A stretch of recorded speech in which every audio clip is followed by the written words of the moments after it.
Kenapa agama diajarkan al-jannatu takhta aqdamil ummahat? Surga itu berada di bawah telapak kaki ibu. Coba itu contohnya.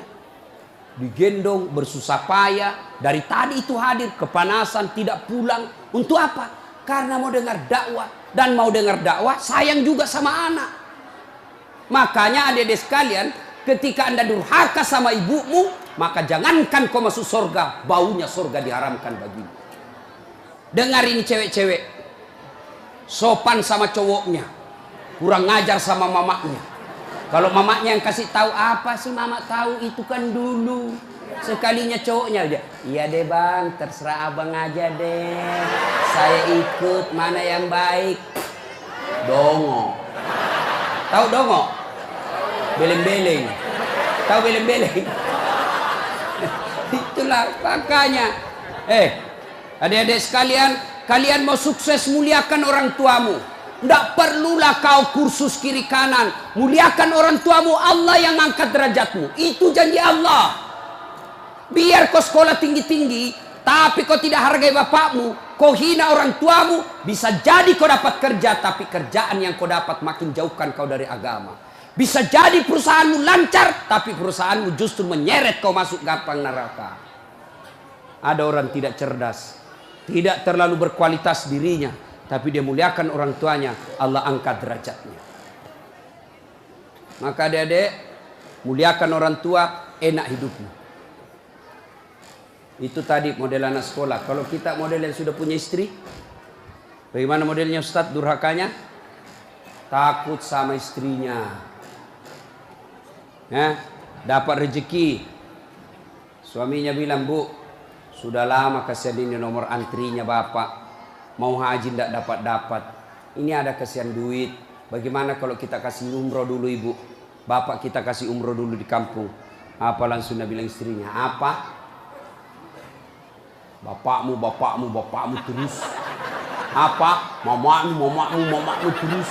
Langsung dia bilang suaminya, sudah mipalek, terserah kau. Ada begitu di sini? Ada. Beleng-beleng. Apa kamu takut sama istrimu? Nawamu semua dia kau ambil semua. Jangan takut sama istri, Pak. Bapak tidak bakal bahagia dalam hidupmu kalau kau lebih takut sama istrimu untuk membahagiakan orang tuamu. Nah. Makanya hidupmu susah dalam rumah tangga. Kenapa? Istrimu kurang ngajar sama ibumu. Maka bilang sama istrimu, jangan coba-coba sakiti perasaan ibu saya. Kalau kau lukai perasaan ibu saya bawa kau ke pengadilan agama, saya ceraikan kau baik-baik. Lalu saya bilang sama mamanya, istriku di rumah, boleh kau marah-marah sama saya, boleh kau tutup pintu, yang penting tidak kau kunci. Boleh kau lempar kepalaku, yang penting tidak kena. Satu yang tidak boleh, jangan kau pernah hina orang tuaku. Begitu kau hina orang tuaku, wabillahi taufiq wal hidayah, keluar. Begitu deh. Ada di sini takut sama istri? Jangan, Pak. Itu yang membuat ibu juga kalau mau bahagia rumah tanggamu, muliakan mertuamu. Datang mertuamu dari kampung, dari Sulawesi Selatan, hormati. Jangan baru duduk mertua dia bilang, kapan ki pulang, mak? Bawa dia, kasihan itu orang tua kalau dari kampung naik dari Parepare, turun di pelabuhan barang, bawa ayam 3 ekor, lepas di terminal 1, nah kejar lagi tuh, bawa pisang, bawa beras, bawa semua dia bawa, kasihan. Padahal anaknya sudah ada kerjanya di papan, dia bawakan itu. Begitu cintanya orang tua kepada anak. Jadi wajar kalau ibu bapak kurang ajar, tidak akan mendapat berkah dalam hidup. Muliakan orang tua ya. Kalau ada yang tanya-tanya, kenapa hidupku susah selama ini? Tidak usah tanya jalan lain. Durhaka sama orang tua. Orang tuaku sudah meninggal, Ustaz. Cara berbuat baiknya. 1, doakan. Allahumma gfirli wali walidayya warhamhuma kama rabbayani. Saya heran lihat-lihat kita. Kalau tangannya ulama kita cium bagus. Bagus. Tapi pernahkah Bapak perlakukan tangannya ibu seperti itu? Pernahkah Bapak perlakukan tangannya orang tua? Saya orang lain. Belum tentu saya doakan Bapak ikhlas. Doakan saya Ustaz. Saya doakan tapi belum tentu saya ikhlas. Kenapa? Saya belum tahu Bapak. Tapi kalau orang tuamu yang doakan kamu, pasti ikhlas. Saya tadi kesini ibu saya telepon. Mak, telo doa mau kak mak? Woi, walo doa aku nak. Saya tidak doakan diriku. Kau selalu kudoakan karena kau selalu jalan. Itu ibu. Kalau suami bu, jangan sampai ibu juga berdosa kepada orang tua gara-gara suami. Jangan sampai bapak-bapak berdosa hanya karena istri. Jangan sampai kalian yang masih kecil durhaka sama orang tuamu, maka hidupmu bakal susah. Muliakan orang tua. Doakan. Allahumma gfirli wali walidayya warhamhuma kama rabbayani shaghira. Sudah itu doa lagi, ya Allah ampuni dosanya orang tuaku kalau sudah meninggal. Terima amalnya, lipat gandakan kebaikannya, lapangkan alam kuburnya. Sudah itu saja. Ada rezeki, sedekah. Ada rezeki, sedekahkan. Saya mau terang kuburnya orang tuaku. Perbaiki sound sistemnya masjid. Terang itu kuburnya. Saya mau terang kuburnya orang tuaku. Kirim pembeli lampu. Kasih tahu panitia masjid. Mulai bulan depan saya yang bayar itu masjid lampunya. Jangan ambil uang celengan. Terang itu kuburnya orang tua.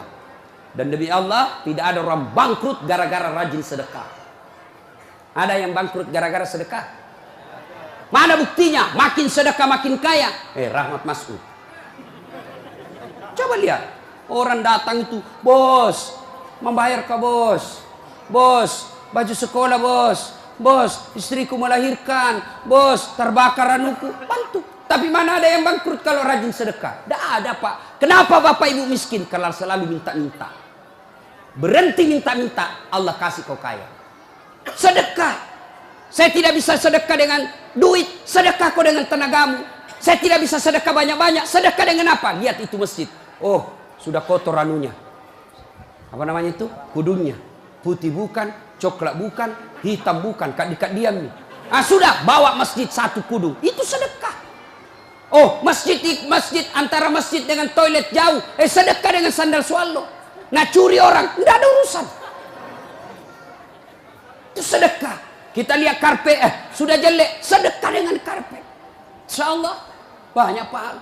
Hari Jumat kita kirim air botol gelas ke sana, air gelas ke sana, orang minum itu sedekah. Saya cuma bisa nasi bungkus 10 saya sumbang hari Jumat, itu sedekah. Allah tidak lihat banyaknya, yang penting ikhlas banyak daripada sedikit tidak ikhlas. Sedekah. Serius. Sudah sedikit tidak ikhlas lagi. Mending banyak ikhlas. Iya toh? Panasnya di. Nggak bisa konsentrasi sejenak. Lewat-lewat ketawa itu kak bos. Nah ibu bapak. Salah satu sunnah yang dianjurkan Nabi sholat jamaah. Nabi kumpul-kumpul sama sahabat. Ya, enggak apa-apa. Enggak usah kasih, enggak apa-apa, Pak. Sedikit lagi, 5 menit lagi. Menunggu orang masjid takwa. Ya. Nabi, saudara-saudara sekalian, kalian yang tetangga dengan masjid wajib datang berjamaah. Bertanya sahabat, mana tetangga masjid ya Rasul? Kanan masjid 40 rumah. Depan masjid 40 rumah. Belakang masjid 40 rumah. Belakang masjid 40 rumah. Itu tetangga masjid. Bubar. Tiba-tiba datang tunanetra. Tahu tunanetra? Tidak melihat. Ya Rasulullah bagaimana saya? Oh kau ndain karena kau tidak melihat. Pulang ini. Boleh kau sholat di rumahmu karena kau tidak melihat. Pulang. Belum jauh dipanggil kembali Nabi. Ya fulan, tan. Sini kau dulu. Kenapa? Kau dengar azan di masjid. Saya dengar ya Rasul. Kalau begitu kau wajib datang berjamaah di masjid. Zaman Nabi, tunanetra wajib berjamaah karena dia dengar azan di masjid. Kalau ini hadis diterapkan Pak, penuh ini masjid jamaah. Kenapa? Kalau azan di menara sampai di ujung-ujung rumah dia dengar. Dan alhamdulillah masjid selalu ramai jamaahnya Pak. Terutama kalau subuh. Penuh sampai di luar. Tidak ada di dalam. Yang di dalam orang tua sudah pensiun. Kentara itu kalau subuh orang tua Pak. Bau minyak gosok baru kita masuk pintu. Minyak angin, minyak gosok, cap tawon. Tidak ada Bulgari. Orang tua semua di dalam masjid. Kenapa orang malas ke masjid? Satu, karena dia tidak lihat pahalanya. Coba kalau Pak Rahmat Mas'ud umumkan, siapa yang datang sholat berjamaah subuh dapat beras 50 kilo, pembeli pulsa 200.000. Jam 5 sholat subuh, jam 10 malam sudah pesan masjid sampai di luar. Kenapa? Karena dia lihat pahalanya. Yang kedua, kenapa orang malas ke masjid? Karena dia tidak tahu pahalanya. Dengar bapak-bapak ini, terutama kita yang sudah muka-muka sakaratil maut ini, yang sudah tua ya, rajin-rajin ke masjid Pak, berdoa mudah-mudahan bapak lagi sujud ajal menjemput. Apa keutamaan berjamaah di masjid? Satu, kalau hujan basah baju atau kena debu melengket di badan, ke masjid, bajunya yang basah itu melindungi dia nanti di pada masa. Tahu mantel Pak, hujan, kalau hujan pakai payung. Apa tujuan itu payung? Supaya bapak tidak kena air, supaya ibu tidak kena air kalau pakai baju mantel. Begitulah fungsinya baju yang basah. Ketika bapak ke masjid dan gerimis, basah baju itu bapak yang melindungi bapak agar tidak disentuh api neraka. Sudah. Coba jangan juga salah paham. Teman-teman sudah dengar begini, hujan keras dia buka payungnya, pergi di jalan. Belen-belen namanya itu. Ya. Apalagi keutamaan berjamaah di masjid? Kata Nabi, kalau kau wudhu dulu, lalu kau datang ke masjid, langkah-langkah kakimu adalah jihad fisabilillah. Melangkah kaki kanan, 1 pahala dicatat. Melangkah kaki kiri, gugur dosa kecil. Jadi kalau 300 rumah masjid, dari rumah tak dari masjid, 300 meter kali 2, 600 meter. Berapa langkah kaki itu bapak dapat? Apalagi kalau bapak jalan begini, berapa langkah kaki itu? Iya toh. Apalagi kalau bapak keliling-keliling dulu ke kampung baru. Sampai di sini selesai orang sholat dong. Apalagi keutamaan berjamaah di masjid. Seluruh materi yang kita lewati, pagar, tembok, dinding, aspal, tumbuhan, semua jadi saksi. Dia akan berkata, ya Allah, jangan kau masukkan dia neraka, masukkan dia surga. Saya saksinya. Tanggal 26 November dia datang berjamaah masjid. Saya yang lihat. Itulah sebabnya kalau kita sholat jamaah, kalau kita datang ke masjid, setiap kita sholat sunnah di masjid, 2 rakaat pindah lagi, 2 rakaat pindah lagi. Supaya apa? Tambah banyak saksinya di akhirat kelak. Itulah sebabnya Nabi menganjurkan, kalau kau ke masjid, lain jalan waktu pergi, lain pula jalan waktu pulang. Ini amalkan Pak, amalkan, itu sunnah. Bapak datang masjid dari pintu sana, pulang dari pintu sana. Itu makin banyak saksi di akhirat. Yang keempat, lipat 27 kali. Artinya, sekali bapak sholat di masjid, 27 kali sholat di rumah baru sama pahalanya. Apalagi, kalau di masjid ada disebut doa bersama. Mungkin di rumah bapak susah sholat. Mungkin di rumah banyak godaan. Mungkin di rumah ibu bingung. Ini saya sudah tahiyat atau belum? Ini sudah 2 atau 3? Ini apa? Kalau di masjid aman. Tidak ada kecemasan seperti itu.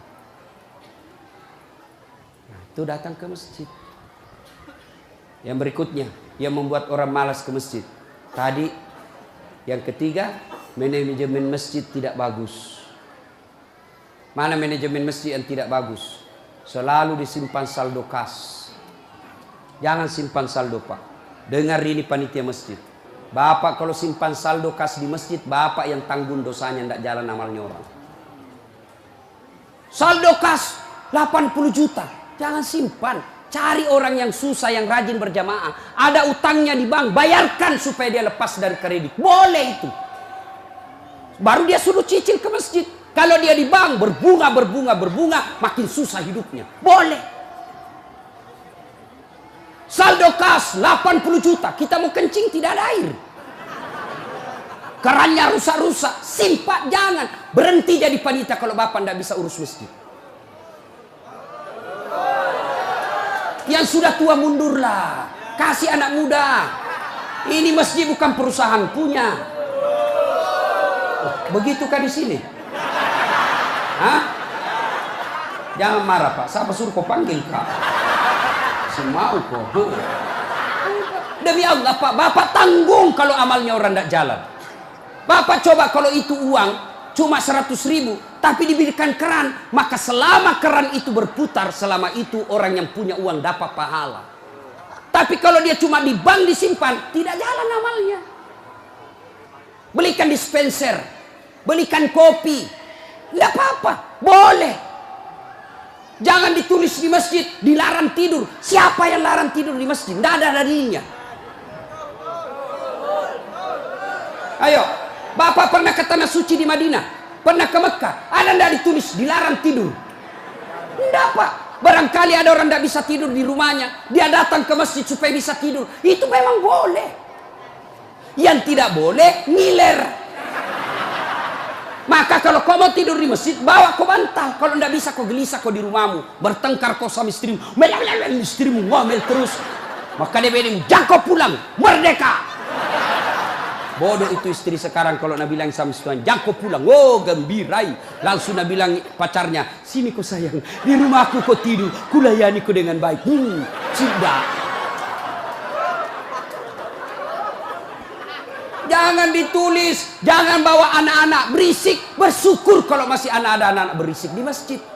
Kalau tidak ada anak-anak berisik di masjid, maka tidak ada lagi nanti yang mau datang di masjid. Kalian juga orang tua, kalau anakmu mau ke masjid, belikan songkok dan baju baru. Anaknya mau pergi, Pak, mau pergi masjid, belikanlah songkok. Apa dia bilang? Itu nak, songkok na nenek nu kau pakai. Anaknya nomor 7, songkok na nenek na nomor 10.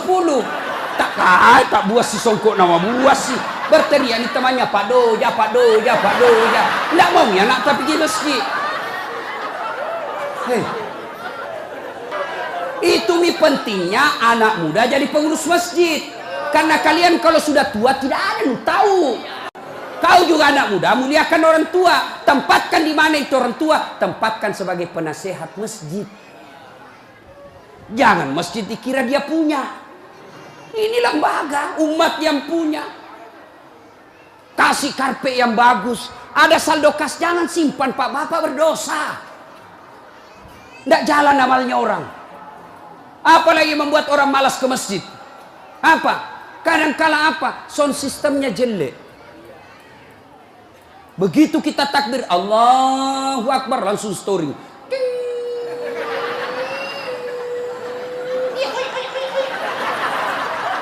Mau ki perbaiki, sudah maki takbir, terpaksa si tangan ki.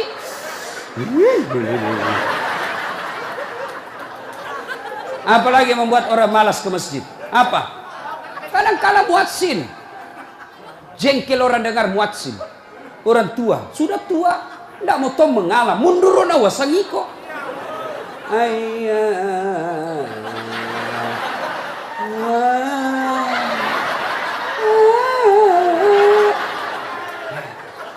Namun ada iya siro tomato, iya siro.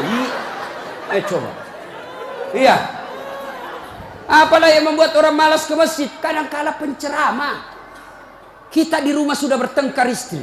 Di kantor mumet pikiran. Kita datanglah ke masjid dengar ceramah. Mudah-mudahan kita dapat pencerahan. Ini bukan pencerahan, nak kasih takut kita terus. Dibakar pantatmu. Ditusuk. Nabi bilang tak boleh.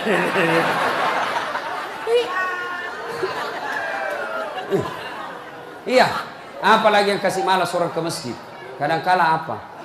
Imam. Ada juga imam suka sekali baca panjang. Tidak tahu juga apa nak baca. Nagaret memi. Dalin. Al-Fatihah paling nak baca.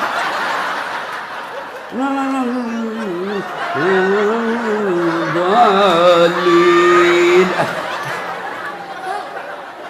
Malam petoni tidak jelas. Makanya kata Nabi, kalau kau jadi imam, dengar ini Pak Imam. 1, baca kau yang ringkas. Kenapa? Karena jamaah kita di belakang macam-macam. Ada yang sudah tua tidak bisa lama berdiri. Ada anak muda yang baru datang, tidak senang yang lama-lama. Pulang di masjid, enak sembahyang di masjid. Ampun Ma Ustaz. Kenapa? Dia bilang itu mesti aliran sesat. Kenapa aliran sesat? Dia sembahyang subuh 3 rakaat. Bukan 3 rakaat, sujud tilawah nama itu dong. Makanya tuh imam sebelum kau takbir jelaskan dulu jamaahmu. Adik-adik, ini kita sujud tilawah. Sunnah malam Jumat membaca surah As-Sajdah. Pada rakaat kesekian kita harus sujud. Ini bukan 3 rakaat, tapi karena Allah perintah ayat itu dibaca sujud. Jelaskan. Yang sunnah, giliran apa ini? Kenapa 3 rakaat? Enggak, kau yang dongo.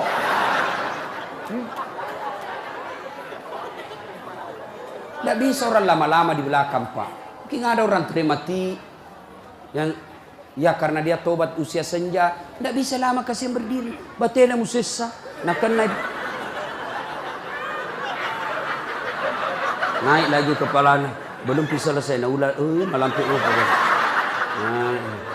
jatuh lagi, naik udah lagi. Ada barangkali di dalam jamaah Satpol PP yang pakai sepatu baru. Lama kau baca, nah lupa simpan baik-baik sepatunya. Pasti dia, hilang di sepatu. Bapak imam sesat. Maka pasti dia tidak khusyuk. Ada barangkali juga ibu-ibu yang sekali kentut sudah makan pete.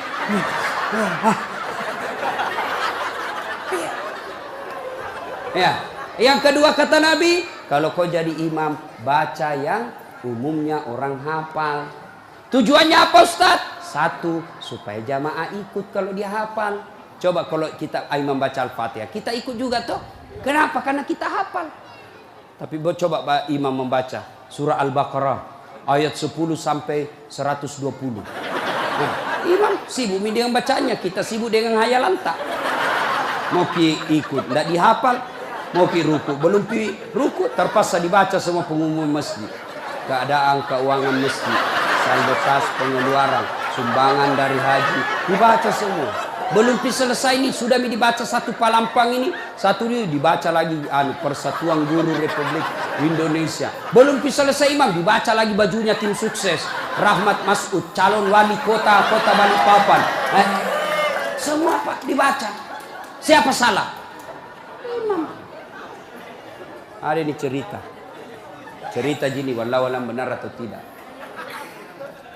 Ada penghafal Quran, dites bacaannya. Nah, kau imam, kau mau dengar bacaanmu. Imamlah dia. Dia baca betul yang susah. Hanya dia yang tahu. Tiba-tiba jatuh cicak di kepalanya. Tas hilang itu. Stres. Orang stres hilang bacaannya. Apa sambungannya ini ayat? Mau ruku, tidak tahu. Apa sambungannya? Tidak ada tuh bisa bantu. Terpaksa Nabi bilang imam, tolong bantu di belakang. Nabi bilang di belakang, saya juga tidak tahu. Tiba-tiba berteriak anak muda. Dia bilang, kalau begitu ya sudah, ya Allahu Akbar. Siapa salah? Siapa salah? Siapa salah? Ini waktu kuliah ini, kisah nyata. Waktu saya KKN. Belum Pak jadi ustaz waktu itu. Ada temanku, baru kenal ceritanya ini. Pikir sholat di posko. Dia pakai gamis. Baju baju ustaz sih. Bilang, alumni pesantren ini. Dialah imam. Al-Fatihah lancar. Begitu dia baca Al-Kafirun, aku bilang macam apa? Macam apa ini?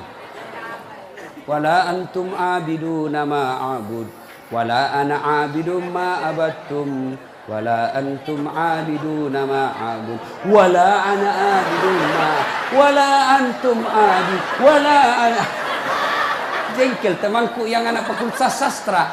Langsung teriak, Nabi bilang, "Oi, kenapa itu tak putar-putar tidak mau sampai?" Nabi bilang, ini imam, ilmi juga kupikir. Kacau salah. Siapa salah? Siapa salah? Imam. Ini waktuku SD di kampung, sembahyang asar. Sujud Pak Imam lama sekali. Apa ini imam lama sekali sujud? Tiba-tiba ada temanku nangkat kepalanya, sembahyang asar tuh. Langsung tidak ada imam. Ternyata imam keluar dari pintu samping.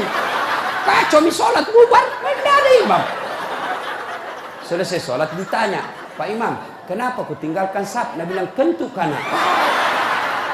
Pak Imam, lain kali kalau Bapak Imam kentut, kasih bangun dulu supaya dilihat kau pergi. Nabi bilang, ku sengaja nak, karena malu kau lihat. Kacau sholat, siapa salah?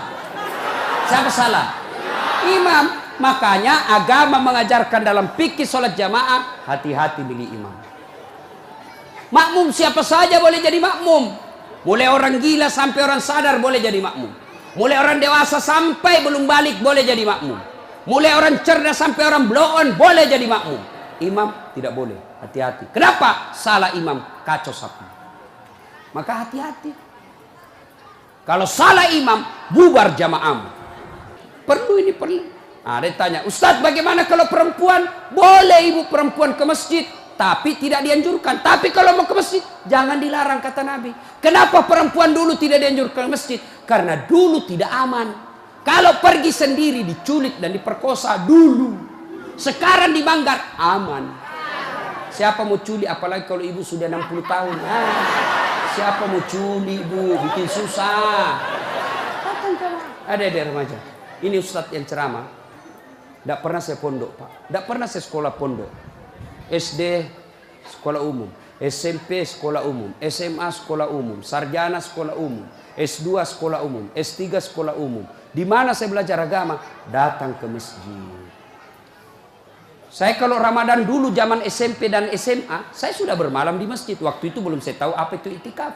Tapi ternyata itulah itikaf, tinggal di masjid. Apa kerjaku? Kalau sudah jam 2 teriaklah saya di masjid. Sahur, sahur, sahur. Kalau ada lebih kue bawa sedikit ke masjid. Kita mau juga buka puasa mau makan sahur di sini. Cuma ada dulu imam di kampungku aneh-aneh, Pak. Berteriak ini bilang, jangan Pak, jangan Pak. Orang kaget semua. Siapa yang pukul Pak Doja? Oh, lari semua orang ke masjid. Jangan Pak. Ternyata jam 4. Kacau orang. Sudah itu ditegur, jangan bilang jangan Pak. Karena Pak Doja tidak tahu. Nah bilang lagi, sahur, sahur. Sudah jam 3 lewat 60 menit. Cocok tahu jangan Pak. Ayo, ibu bapak, saudara-saudara sekalian. Kita juga jamaah, ada aturannya. Sudah ya? Nah, karena sudah waktu, dari tadi saya tunggu, alhamdulillah. Kalau masih mau dengar ceramah, kita pergi rame-rame ke Masjid Taqwa. Kan tidak dibayar gitu. Nah, kita sama-sama lah ke sana. Ini saja tausiah kita, mudah-mudahan ada manfaat.